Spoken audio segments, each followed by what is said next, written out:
আগামী কয়েকদিনের মধ্যে মধ্যপ্রাচ্যে পৌঁছাবে মার্কিন বিমানবাহী রণতরী ইউএস আব্রাহাম লিঙ্কন এবং বেশ কয়েকটি গাইডেড মিসাইল ধ্বংসকারী জাহাজ। নাম প্রকাশে অনিচ্ছুক যুক্তরাষ্ট্রের শীর্ষ কর্মকর্তাদের এমন বক্তব্য সামনে আসার পর মুখ খোলেন ডোনাল্ড ট্রাম্পও। দাভোস থেকে ফেরার পথে জানান, তেহরানের গতিবিধি নজরে রাখতে পাঠানো হয়েছে মার্কিন নৌবহর বা আর্মাডা। আপনাকেই বলছি, ইন্স্যুরেন্স করলে সিটিতে সুরক্ষা পাবেন নিশ্চিত। ইরান ইন্টারন্যাশনালের তথ্য বলছে, ট্র্যাকার বন্ধ রাখায় রণতরী আব্রাহাম লিঙ্কনের অবস্থান সহজে বের করার সুযোগ নেই ইরানের, যা ইঙ্গিত করে অতর্কিতে হামলার সুযোগ আছে যুক্তরাষ্ট্রের। এর জবাবে ইরানের বিপ্লবী গার্ড জানায়, ওয়াশিংটনকে পাল্টা জবাব দিতে বন্দুকের ট্রিগারে আঙুল দিয়ে রেখেছে তাদের যোদ্ধারা। এবার অর্থনৈতিক দুরবস্থায় জর্জরিত ইরানকে অর্থনৈতিকভাবেই কাবু করার পথে যুক্তরাষ্ট্র। বিশ্বের অন্যতম তেল রপ্তানিকারক দেশটির 9টি তেলবাহী জাহাজের ওপর নিষেধাজ্ঞা আরোপ করেছে মার্কিন ট্রেজারি ডিপার্টমেন্ট।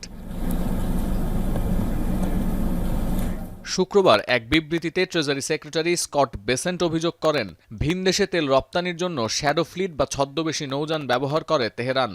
আরও বলেন, পালাও বা পানামার পতাকা বহনকারী এই শ্যাডো ফ্লিটের মাধ্যমে আন্তর্জাতিক নিষেধাজ্ঞা এড়িয়ে পণ্য আনানেয়া করে ইরান ও রাশিয়া। তেহরানের এমন 9টি জাহাজ এবং এর মালিকানাধীন 8টি প্রতিষ্ঠানের ওপর সরাসরি নিষেধাজ্ঞা দিয়েছে ওয়াশিংটন। এই নিষেধাজ্ঞার সঙ্গেও ইরানের সরকার বিরোধী বিক্ষোভের যোগসূত্র টেনেছে যুক্তরাষ্ট্র। শুক্রবারের বিবৃতিতে বলা হচ্ছে যে সশস্ত্র যোদ্ধারা বিক্ষোভকারীদের নির্যাতন ও হত্যা করেছে, তাদের প্রশিক্ষণ দিতে এই তেল বিক্রির অর্থ ব্যবহার করে ইরান। পরিস্থিতি এতটাই ঘোলাটে যে এখনো পর্যন্ত যুক্তরাষ্ট্রের হামলার আশঙ্কা বাদ দিতে পারছে না ইরান। এ অবস্থায় তেহরানকে সতর্ক করেছে আঙ্কারা। তুরস্কের পররাষ্ট্রমন্ত্রীর দাবি, ইরানে হামলার সুযোগ খুঁজছে Israel. Umarım bir yol bulurlar ama şunu da maalesef söylemeden geçemeyeceğim. Yani hala yani özellikle İsrail'in internet ব্ল্যাকআউটের কারণে ইরানের সরকার বিরোধী আন্দোলনে নিহত বিক্ষোভকারীদের সংখ্যা নিয়ে ধোঁয়াশা কাটছে না। এরই মধ্যে আটক বিক্ষোভকারীদের বিচার শুরু করেছে তেহরান, জানিয়ে বারবার আপত্তি তুলছে ওয়াশিংটন। বিক্ষোভকারীদের কঠোরভাবে দমন পীড়ন করায় ইরানের সরকারের প্রতি তীব্র নিন্দা জানিয়েছেন জাতিসংঘের মানবাধিকার বিষয়ক প্রধান। জাতিসংঘের অধিকার পরিষদে এ নিয়ে একটি প্রস্তাবও পাশ হয়েছে।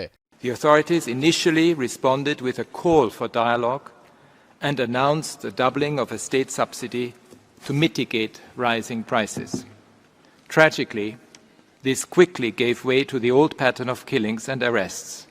যুক্তরাষ্ট্রের নৌবহর ইরানের দিকে এগিয়ে যাওয়ার খবরে মধ্যপ্রাচ্যগামী বেশ কিছু ফ্লাইট বাতিল করেছে একাধিক আন্তর্জাতিক বিমান সংস্থা।